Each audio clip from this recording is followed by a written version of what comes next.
Welcome once again, ladies and gentlemen, boys and girls, to the realm of bizarre news. I'm your host, Dr. Franklin Ruehl, and today a very special edition. The amazing Hypergalactic Ultradimensional quiz show. Yes, I said quiz show. And a perfect score will net you one pat on the back that you will have to administer to yourself. Heck of a lot better, though, than a slap on the belly with a wet trout. And speaking of bellies, we have our very first trivia question. Let me extricate it here from your paper prison. Worth 20 points. What is contemplation of one's navel called? Chiroskepsis or omphaloskepsis? Now, speaking of belly buttons, if you have an innie and want an outie, or have an outie and want an innie, contact your obstetrician, because it was he or she who either cut the umbilical cord close to your tummy giving you an innie, or further out giving you an outie. Now, an outie can never become an innie, but an innie can become an outie, such as due to a hernia. And contemplation of one's navel is omphaloskepsis. Next question, worth 30 points. What is the Earth's atmospheric pressure at sea level? Is that 12.7, 14.7, or 16.7 pounds per square inch? Let's find out as I perform the famous straw and the potato experiment. I claim that I can drive this lily-livered straw right through this rock-hard potato by pinching the straw and saying the magic word, Gai. You see that? Let's try that one more time. Gai. And one more time. Gai. Now the principle at work here is as follows. We're all surrounded by air which acts downward with an atmospheric pressure of 14.7 pounds per square inch. When I pinch the straw, I'm converting it into something akin to a nail because I'm trapping air in it. Gai. Now if I were to perform this on the surface of Venus, where the atmosphere is 90 times that on Earth, it would even work better. Gai.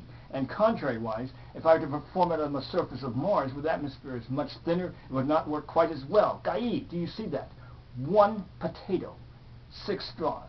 Science in action, yes. Now for our next question, pertains to Mars. It's worth 40 points. In which region of the red planet was the celebrated face of Mars discovered? Was that Cydonia, Eridonia, Memnonia, or Utopia? Let's take a look at the face photographed back in 1976 on July 25th by the Viking 1 orbiter from an altitude of 1,160 miles above the northern Martian area known as Cydonia. For all intents and purposes, it resembles a humanoid face encircled here in red. Has a hairline, eyes, nose, mouth, chin. Dimensionality, 2/3 of a mile from ear to ear, 1 mile from crown to chin. Computer analysis indicated that it was inherently different from the surrounding terrain, suggesting it was a created structure, something akin to the 4 presidential faces at Mount Rushmore, or the 3 heroes of the Confederacy down at Stone Mountain, Georgia. Now it is conceivable that advanced aliens created the face, then as the Martian atmosphere thinned, migrated underground, may still exist there today. Yes. And now for our final question. It's worth 50 points.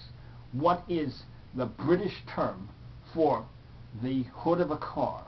Is that a tram, lorry, lift, boot, or bonnet? Let's find out as we open up the Vault of Strange Deaths. We have a case here. Road rage taken to the max. This pertains to a gal in Gloucester, England, who had to swerve to avoid another woman driving by. She was enraged, so she drove after her and rammed her car. But that wasn't the end of the story. She began revving up her engine, and under the hood or bonnet, a fire began and engulfed the entire car in flames. She tried to get help, but no one wanted to help her. Indeed, it seems that she would sooner stay in the car than let rescuers help her, and she burned to death inside that car. That's why we say road rage taken to the max. Now, if you've scored 140 points, a perfect score, award yourself that one pat on the back and congratulations. Now, until next time, may the power of the cosmos be with you. Yes, yes, yes. And hopefully, a network executive will see this and put it on national TV.